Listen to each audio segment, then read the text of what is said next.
ദാസപ്പോ എൻ്റെ മുഖത്തേക്കൊന്ന് സൂക്ഷിച്ച് നോക്കി. എന്തോ ഒരു പ്രശ്നമില്ലേ? പ്രശ്നമുണ്ട്. നല്ലൊരു പണി കിട്ടിയിട്ടിരിക്കുക ഞാൻ. അപ്പോൾ അതെന്താണെന്നല്ലേ, ഇത് നമ്മുടെ മുനമ്പം ബീച്ചാണേ. നമ്മളിവിടെ ചൂണ്ടയിടാൻ വേണ്ടി വന്നേ. ഇതെന്നെ കൂടാതെ ഒരുപാട് പേര് ഇവിടെ ചൂണ്ടയിടുന്നുണ്ട്. അപ്പുറത്തെ സൈഡിലൊക്കെ ആയിട്ട് കുറേ പേരുണ്ട്. നമ്മൾ മഴ പെയ്തപ്പോഴത്തേക്കൊന്ന് ജസ്റ്റ് കയറിയിരുന്നതാണ്. നല്ല വൈബില്ലേ കാണാൻ വേണ്ടിയിട്ട്.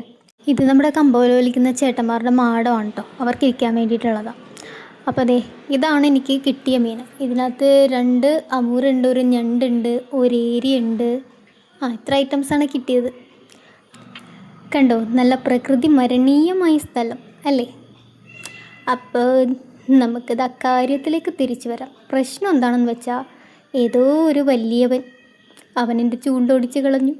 അത്യാവശ്യം നല്ല വെയിറ്റ് കൊള്ളുന്ന ചൂണ്ടയായിരുന്നു കേട്ടോ ഇത്. എന്നിട്ട് ആ ചൂണ്ടയുടെ അവസ്ഥ കാണുമ്പോൾ നിങ്ങൾക്ക് മനസ്സിലാവുമല്ലോ. ഒരമൂറെന്തോ ആണെന്ന് തോന്നുന്നു. എന്താണെങ്കിലും ചൂണ്ട 2 കഷ്ണമായി. അതിൻ്റെ സങ്കടം മാറ്റാൻ വേണ്ടി ഞാൻ മാങ്ങ വാങ്ങി തിന്നിട്ടുണ്ട്.